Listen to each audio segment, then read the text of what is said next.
The content in this podcast is provided for informational and educational purposes only. Nothing we say should be taken as individualized advice. If anything you hear brings up concerns for you, we strongly encourage you to speak with your GP, psychologist, or another qualified health professional. We would like to acknowledge and pay our respects to the traditional owners of the unceded lands of the Kulin Nation on which this podcast is recorded. We acknowledge their rich history and honour the ongoing connection to land, waters, culture and community.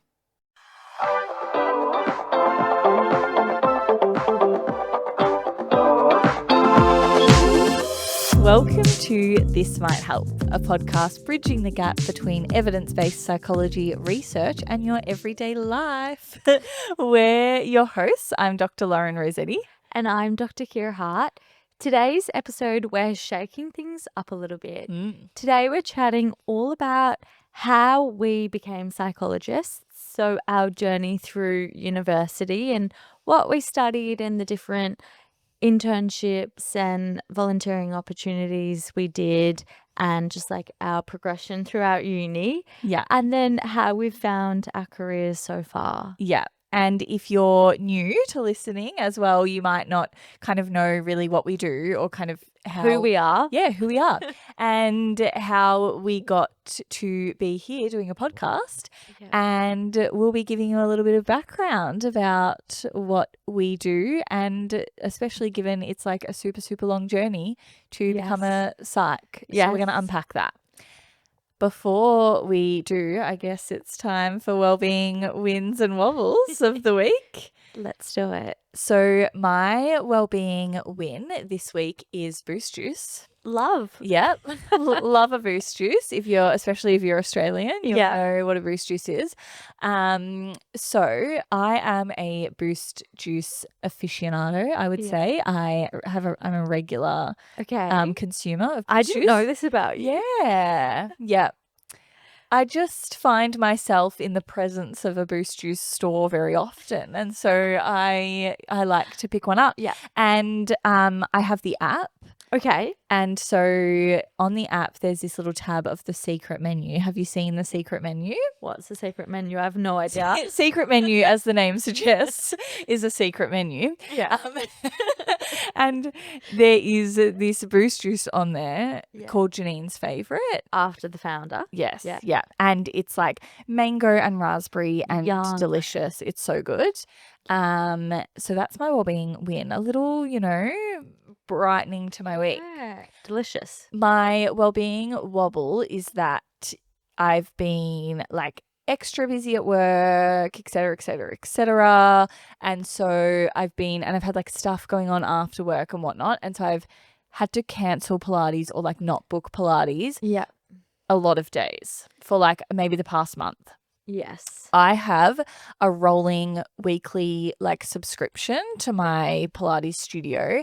And so the other day on the app, it shows like how often you go in a month, blah, blah, blah. I normally go really often, like, most days of the week. I have not been doing that the last month. Yep. And so I calculated like how much I've been paying per class because I haven't been able to go very regularly and it was not good. No. So that was my wellbeing wobble. You've been busy. I've been busy and I just tried to think that in the balance of the year, if I put all the classes together, it will work out okay. Yeah. Like the cost per class will be acceptable. Currently, it's unacceptable. And so we're shifting, we're changing. For this I've month. booked in lots for the next week. So Fair. I will try and actually make it to them. How about you, Kira? What's your wellbeing win and wobble? My wellbeing win is very wholesome. I spent an evening with my nana this week and it was just a beautiful evening. My nana is really big into poetry and used to write a lot of poetry. Nice. And so she was reading me a lot of her beautiful poetry and speaking about kind of like her big life lessons and the kind of like different eras she had during her life. She's 94, so she's lived through a lot. But that was such a gorgeous evening. On to today's episode. We are chatting all about becoming psychologists. To kick us off, Lauren, let's go back, way back when. Why did you decide to pursue a career in psychology? I have always been interested in like working in the healthcare kind of field. Yes. I did actually start off pursuing like biomedicine. So I was going down like more the med pathway, and realized that I wanted to spend more time talking in my job, which maybe like fits with the podcaster kind of persona, the fact that I literally can't shut up. But yes, I realized like I wanted to spend like more face-to-face time with the people that I was working with in the job, or like as in the clients and people we look after. And so I was like, psychology is the perfect fit for that. I was also super into like the brain, understanding the brain and behavior, and like the area of psychology I am in, which I mean, we can talk about like the different psychology pathways later, but it's neuropsychology. And so it's all about like what's happening in our brain and how that affects the way we behave and think and different things.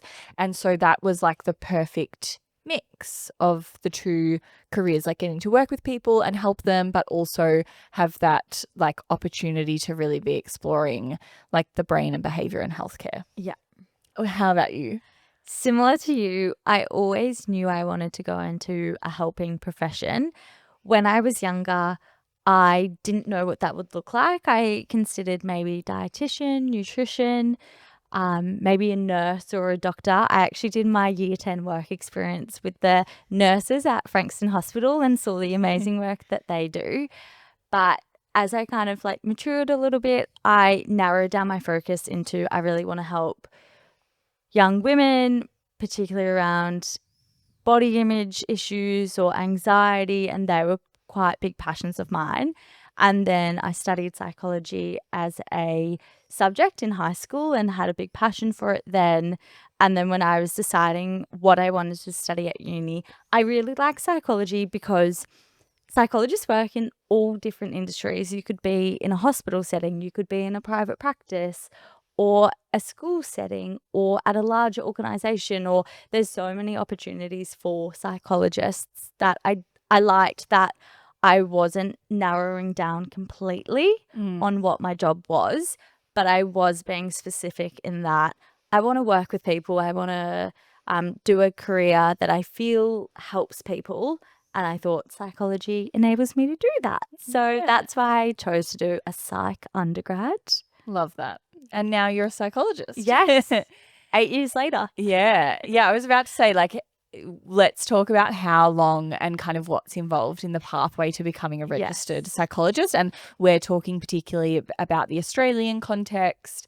But yes, I was going to say, how many years were you at uni, which was 8 years? 8 years. For you. I did undergrad, honours, masters and PhD. Yeah. To be a psychologist in Australia, you don't have to do a PhD. Yeah. But I believe you do have to do 6 years equivalent of study or work. Yeah. There's a lot involved. And yeah, I did 9 years at uni, and very similar, like the undergrad honours, and then my PhD program is like a combined clinical PhD doctorate. So it's got the clinical training and the PhD kind of all at one time, which what we did is really similar. But we have, I guess, seen how long and involved this process is, both being students and like going through the whole thing, and then also teaching a lot of undergrad psych students along the different year levels. Yes. It's a big journey. It is. Yeah. How was those undergraduate years for you? I think, I guess because I started in biomed, they were like stressful years at the beginning because I realized that I wasn't quite in the right degree at the beginning. Like I found it really hard, I think, because I wasn't super passionate about, I mean, I was doing like biophysics subjects, and if anyone knows that unit that I'm talking about, oh my gosh, it was like 4 hours of a tube. You had to run this physics experiment, like score it, do the stuff handwritten in a lab, like in a notebook, and then hand it in to your tutor before the end of the 4 hours. Wow. Like you have to do this physics experiment and write up your little lab report handwritten and then hand it in. Anyway, That's they don't do it insane. like that anymore. Yeah. That was 9 years ago. But anyway, subjects like that where I realized, I'm not sure that this is really the pathway for me. Yeah. And I was volunteering at the time in a hospital, and I kind of realized, I don't think this is not kind of going the way that I had envisioned it to go, which is also a reminder that can happen, right? Like you go to uni, you're like in this thing, you think it's maybe right, or you've always envisioned that that's what you were going to be or do. Yeah. And then those plans can absolutely change. Yeah. And for me, I kind of started in that pathway, and then I realized, this is not quite working. Yeah. And then I switched or transferred into psychology. Yeah. Once I was in that undergrad, I was like, this is the right kind of pathway. And I realized like everything, and not that it was easy all the time, but it felt so much easier, or it went so much more smoothly than the biomed time for me. And I think because it was the right fit. So then those years, so essentially I'd done a couple of years of biomed, so one year got kind of counted to psychology, so I did kind of like 4 years of the undergrad. Love when you get the credits for the other subjects, they just transfer across. So then my undergrad years of psychology were pretty good, but I think there's a lot, if people don't know as well, psychology is a very it's very competitive to get from the undergrad in psychology into honours, and then from honours into the postgrad. So the more levels you go through that training pathway, the smaller and smaller the places become. It's so like a funnel. Yes, and it's a very narrow one at the top. So it's like you have heaps and heaps of psychology undergrad places. You then have a certain portion of that can do the honours year, which we'll talk about what that is in a minute. And then, I mean, in my postgrad degree, there's only like 10 places a year. So it becomes really narrow. And I think in the later years of the undergrad, you kind of feel that pressure. So it becomes more and more intense to get particular grades so that you can get a spot in honours, and that pressure peaks, and it's like a stressful degree. I think, and the same for a lot of degrees that kind of rely on postgrad training to get a qualification. And getting certain marks in undergrad. Absolutely. How about your undergrad time? I found it quite tricky when I first got to uni, navigating the uni system. Like I didn't know what to expect from university assignments. I didn't know how to submit assignments on Turnitin or whatever university system was using. And I found like the first semester or year quite challenging just to navigate like the uni process. But I think as a whole, undergrad was really lovely in that I made some beautiful friends who were also studying psychology. And what got me through was like having a group of peers who I really connected with, who we could like talk about psychology and help each other work on our assignments, etc. But yeah, also definitely related to the pressure of kind of working towards that undergraduate degree and not being sure of my future, like not being sure, will I get into honours? Will I get into masters? What am I going to be studying in 1 or 2 years' time? Where is my future headed? So what did you do at kind of the end of the undergrad point? It's such a stressful time, isn't it? Because you're not guaranteed a place in the honours program or the 4th year equivalent program. So I applied to everywhere in Victoria. I'm based in Melbourne. So I applied for all the unis, Victorian based, just hoping that I'd get into somewhere. And by some miracle, I got into the university that I did my undergrad at, which I didn't think I would get into. And I was so shocked. A lot of my friends had heard back from the university saying, yep, you've been accepted for a place in our honours program.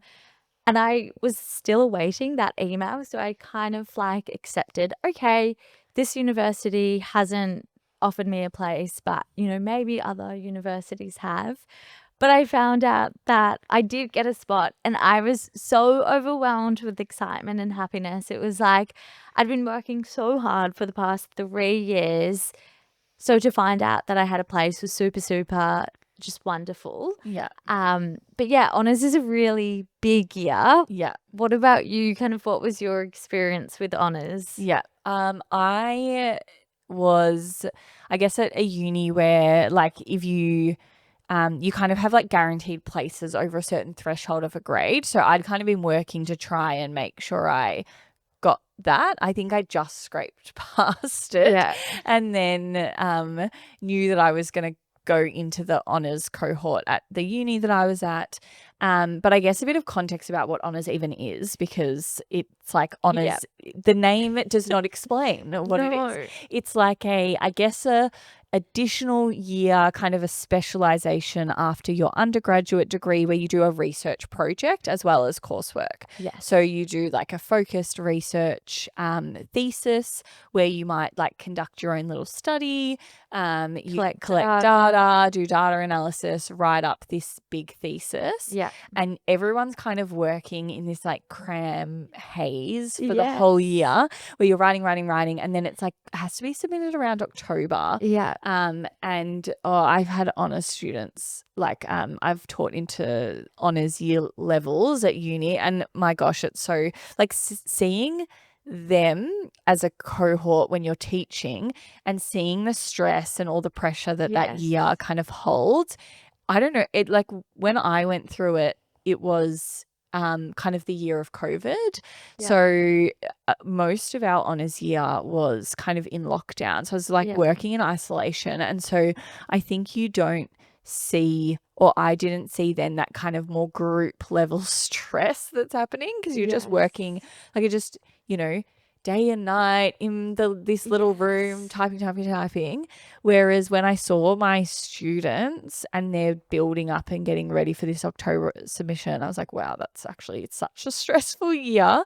But I think that was a bit different because it was COVID, whereas it would have been like the year before COVID. Yeah, I did mine in 2019. Yeah. And reflecting back on my university years, it was the most stressful year I had. Yeah. More stressful than master's or PhD. Wow, that is not the case for me. But I think it's important to note that your grades in honours matter because they influence your master's options. Yeah, which is what makes it so stressful. So there's this honours year. It has this research component. You do like this big research study. Do you remember what you did?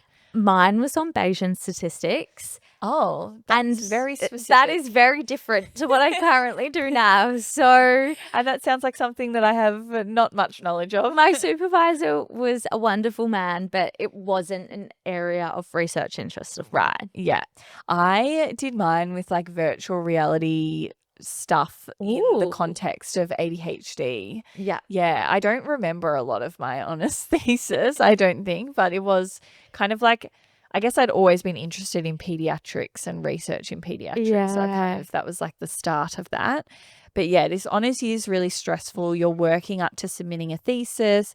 It's a big crammed year. So you have a bunch of subjects too. So we do this research project and you also do like psychology subjects. Yeah. And I guess it's also interesting to know that in the undergrad psychology training and in honours, you're learning all psychology theory, but you're not learning any practical. I mean, it can be applied practically, but you're not learning like how to treat or diagnose or assess or work with clients. Like in terms of those diagnostic skills or clinical skills about being a psychologist.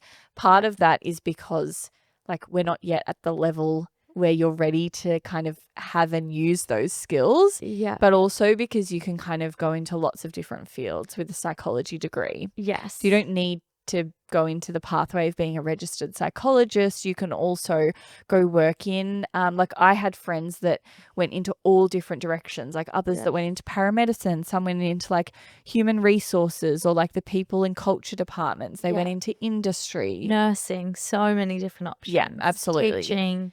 And so you learn all of this like core psychological theory and kind of all of the bases of everything in the undergrad and the honours. And in the honours year, you do a lot of like that critical thinking stuff. With the thesis. Yeah. And like how to read the research, how to Yes. know what good like literature is, starting to learn data analysis. I have seen a few TikToks recently of young people submitting their honours thesis. Ah. And I'm always like, go girl, because I know what like a struggle it is, like, and Yeah. how much work goes into the thesis. Yeah. So I'm always so impressed when I see these people submitting them. I'm like, good on you. Yeah, it's a huge year. Like it's a really big year. And like you said, there's a lot of pressure on the grade because essentially you have like one honours year in psychology. Like it's 1 year. 1 year. Fourth year. Yeah, 4th year. And then what happens is to be a registered psychologist, you can't become one just with that undergrad and honours year. That's not yet enough. You need to go through additional postgraduate clinical training. Yes. And so you finish your 4th year, you submit your thesis, and then the grade from that year level goes towards your application for postgraduate psychology programs. Yeah. And so you put in applications at the end of honours. They're kind of due around like kind of that, again, October, November time. It's like such a stressful time. You've got to submit your thesis. I remember this. Also, I very probably irresponsibly applied for only one program. So I had decided that I was doing this clinical PhD in neuropsychology and I was not doing anything else. I decided I wanted to do this one area of research. My research is in preterm birth. I wanted to work with this team that I was like very set on. Yeah. I was like, I'm doing a PhD. Yeah. And I want to do the clinical training at the same time. So it's like done all together. Yeah. And there's only one program in Victoria that does that, where you start the PhD and it's like it's literally just called a PhD in clinical neuropsychology. Yeah. But there's only one of them in Victoria that's like that, like combined from the beginning. And my supervisor's only in one place. And so I only applied for one program and I thought I'm going to get in or I'm not going to get in. Yeah. And that was really silly because there's only 10 spots. That's so I really took a risk. I should have put an application in somewhere else. But anyway, I did get in. So that kind of paid off. Yeah. That's why I feel like the people around me really kind of like tried to manifest it for me. Yeah. And they were thinking about it like, yes, you're going to get in. But I only applied for one spot. Yeah. I wouldn't I wouldn't tell other people to do that. You need to probably spread your wings and just cover your bases in case and not risk it all on one application like I did. I was different. I applied to numerous different universities and I had narrowed down that I wanted to work with young people by this point. So I was more interested in the educational and developmental psychology programs. But then I went to do all the interviews because you have to interview to get into a master's program. And lots of people also take gap year or gap years in between kind of like undergrad and honours or honours and masters and kind of like get work experience or different like work experience, volunteering experiences to kind of help guide where they want to apply. But the interviews were a little bit stressful. I found you sit in front of a panel of academics or professional staff at the university, psychologists, and they ask you questions about why you want to apply for this program. It is stressful. I had the one because I applied for the one program. But I guess that's why the honours, you kind of build up all this time into the honours grade. And then you have that when you go for these postgraduate programs. Like that's kind of what supports your application, but also it's like your experience and kind of life skills and other things that also contribute to getting into these programs. And for I guess there are some programs that are particularly popular and very exclusive is probably the wrong word, but like very competitive. Yeah. Like I'm thinking of particular masters of clinical psychology, for example. And so that's the program. This is probably a good point to talk about what the areas are. So Yes. there's like general psychologists. Yeah. So they're registered psychologists and they might do a master's of professional psychology and kind of go through that training program. And then it's also, if you go through the programs and you come out the other end, at that point you become a generally registered psychologist. No matter if you do any of the different clinical, neuro, ed and dev, organizational. Yeah. You do the 2 years masters and then you're a general registered psychologist. Yeah. So we all start at that kind of like baseline once we're out in the workforce. Yeah. Like you said, you did educational and developmental psychology in your masters. So often working with young people, like in School settings and just other services with kids.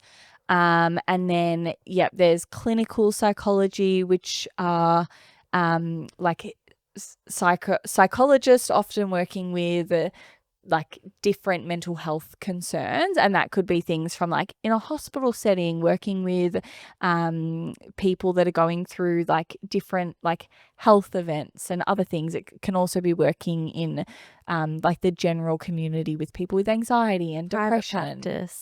Yeah, all different areas, and more doing that like, I mean, they might be working in more acute settings like a hospital where they see people like a couple of times, but then are often working on more that like long-term therapy. As a clinical psychologist, they'd see people for like CBT and all of the other wonderful therapies. Then there's, like you said, organizational psychology. So they might work in like bigger businesses and systems and help with that more like the group and the culture and helping with the psychology of like a business. Yes, or the more systemic culture. Yeah, absolutely. And then there is neuropsychology, which I said is what I'm like the area I'm in. Which is Lauren. Yeah. And we do like, I guess, like I said, it's kind of brain and behavior. So in adults, it might be working with people after they've had a brain injury or a stroke or like assessing for dementias. And in kids, it's anything that's impacted the brain. So again, it can be like after a brain injury or epilepsy, but it is also like assessment and diagnosis of autism and ADHD and learning challenges and other things like that. I'm also thinking of other areas of psychology like sports psychology or health psychology. Forensic psychology. It's also important to note that universities are quite specific with what master's programs they offer. For example, in Victoria, I don't think we have a sport or forensic master's program. We do have a forensic. Oh, okay. Yeah. I didn't know that. Yeah, we have a clinical forensic one. I think at La Trobe. I think so. Okay. Don't quote me on that, listeners. But there is there's a PhD. I think it's a PhD in clinical and forensic psychology. But you have to do some type of postgraduate training. There used to be pathways in the past where people could finish honours and they could do kind of 2 years of supervised practice. That's like gone now. You need the postgraduate training time, which as a psychologist, I think is very important in terms of like giving us the clinical skills and the background to support the people that we support. So you go through all of that time, you're building up and getting ready to know what you want to apply for. And then for a lot of people, like it's very common to apply multiple times for postgraduate training. So it's really common to get to honours, apply for a bunch of different master's programs or PhD programs, or apply to the same one over and over. Yeah. I think this happens particularly for things, like I said, the really popular programs like a clinical psychology master's. Yeah. Because that's the therapy that a lot of people like imagine when they think of being a psychologist, like working in that regular long-term therapy with a client. Yeah. And some people, like I have, friends and colleagues, and they are exceptionally bright and wonderful psychologists, and it still may have taken like 2 or 3 attempts to get a spot in the program, because you have to interview and they often want like all this additional experience. And so people will often take time between honours and postgrad to go out and, do some volunteering, to work as a research assistant, to like build up that base so that they're like boosting their application, because it is so competitive. Yeah. And it's actually really hard. Like statistically, there are not enough spots in postgraduate psychology training for everyone to become a psychologist. Yes. Yeah. We spoke earlier to the funnel, but it just narrows down the further you study. Yeah. How many people do you think did the Ed and Dev when you did a master's? Maybe 40. So our postgrad program was quite sizable compared to other master's degrees. And then in 1 year, like in your year level? In my year level. Yeah.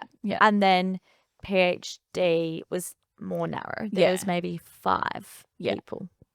Yeah.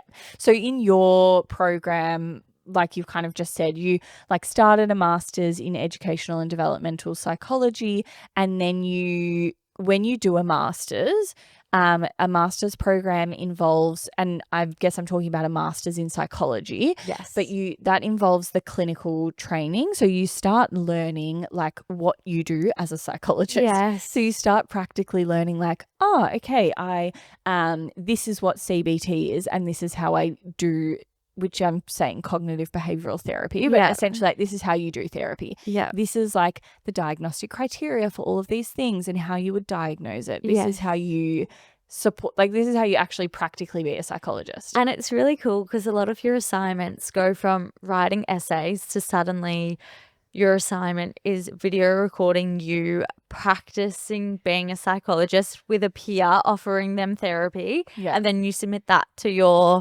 like university lecturer or university teacher. Yeah. It's like we're like role playing these examples. Exactly. Yes. Yeah. And you do all of these coursework subjects, and you have to do all of the right ones that are kind of accredited by this psychology board that approves us later to be a psychologist. So you tick off all of these subjects and you're really doing like the clinical training. And then the other part of that, if you're doing a master's, is you're doing a research project. Yes. And so you're kind of, again, a bigger version of honours. Like a thesis. Yes, a big thesis. You're doing a study and a project. And then like in your program, you can turn that into a PhD. Yes. So for you turned yours into a PhD and made it bigger. And what was your research on? Yeah. So I articulated to do a PhD thesis, and my thesis changed over time. So originally I was just looking at schema therapy within family systems. So parents with mental health challenges. Tell me what schema therapy is. Schema therapy is a really interesting therapy.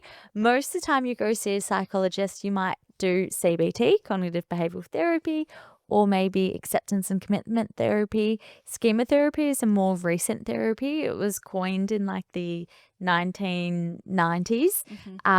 But it's really great working with like childhood trauma, or going back to how you were parented as a child and what are your core beliefs and what are your schemas, what are your outlooks on life. So that was originally my thesis, but then I had a change of supervisors and we broadened my thesis to look at all different types of therapy, specifically schema therapy, ACT, acceptance and commitment therapy, and narrative therapy, and looking at their effectiveness with working with families and parents and how we can best support parents with mental health challenges and best support those family systems. Love that. Yeah, it was a fun thesis. Wow, I wonder if many people say that about their PhDs. I don't think so, but that is wonderful. What about you? How did you find your PhD journey? Yeah, so I feel like the program I'm was in is very intense. So you start everything at once. So it's very small. So there's like 10 of us a year. Wow. And I think some years have had 15 now, but the year that I was in, there was only 10 people accepted.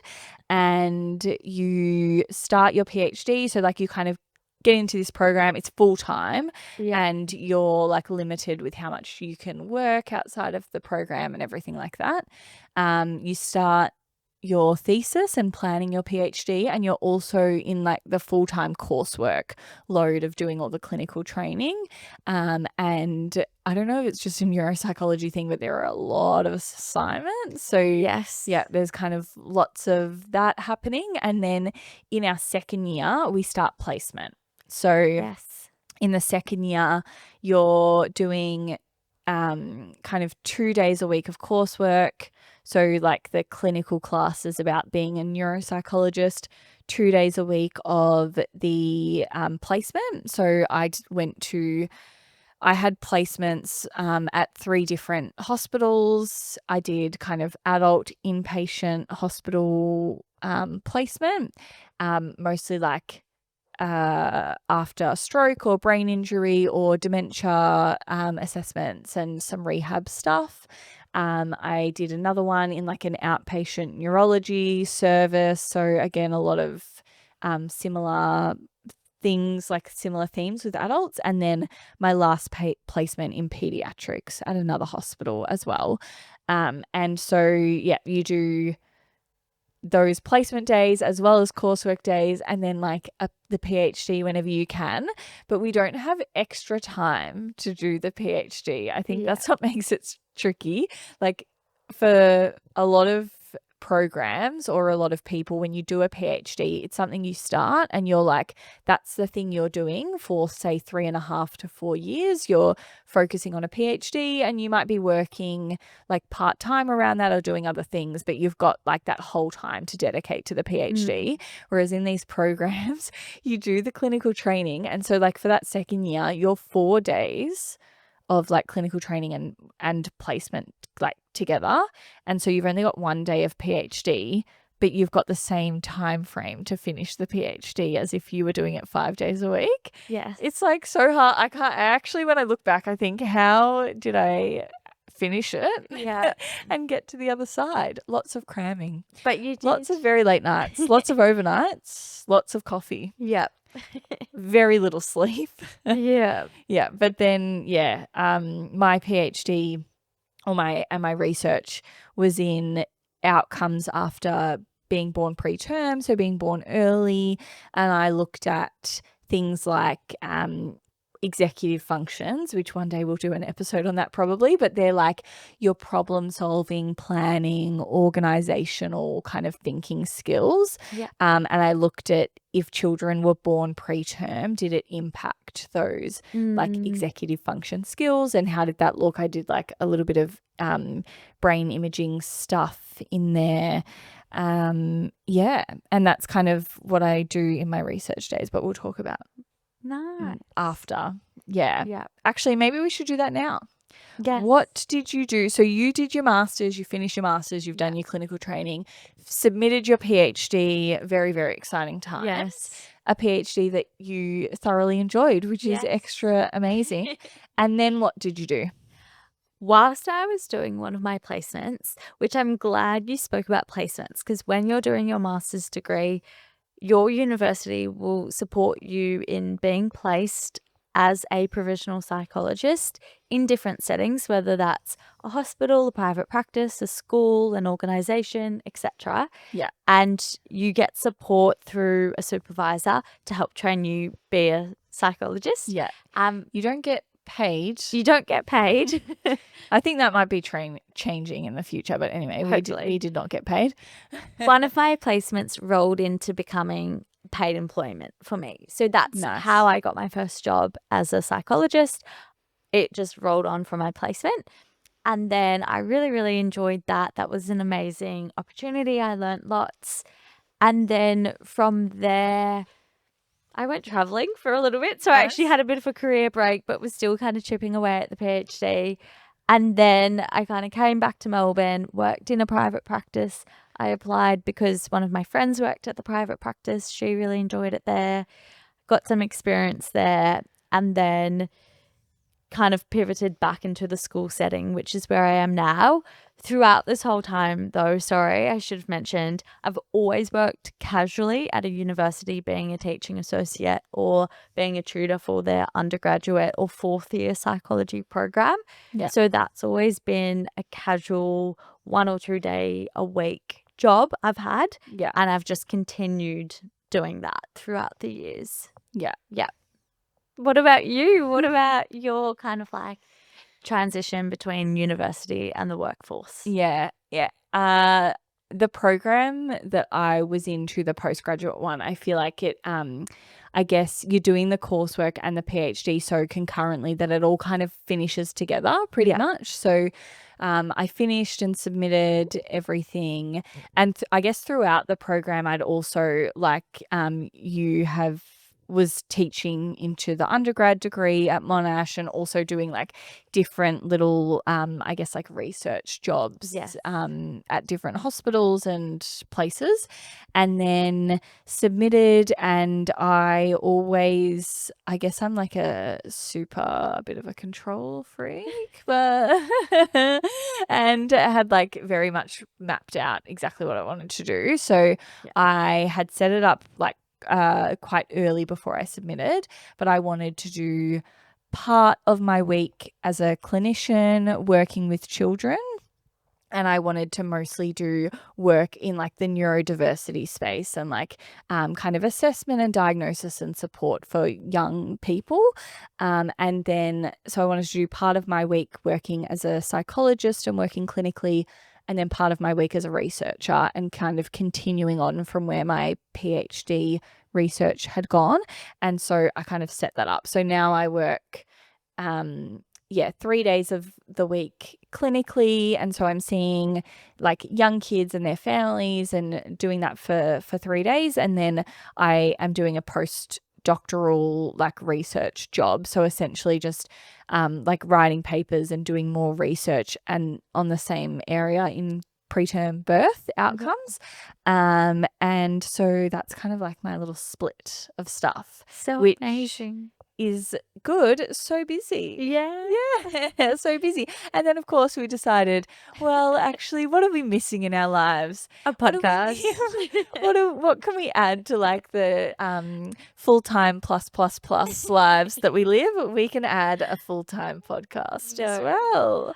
And so we added that on, which is fun. Although it's such a joy. It's very nice to do something creative. It brings us lots of happiness. Yeah. Thank you for sharing that. And we're mindful that this episode is maybe a little bit longer than some of our other episodes. But maybe to conclude, what are kind of your highlights, or what are the things that you really value in your career and throughout your studies? What have been the key like positives, but also have there been any like challenges or negatives?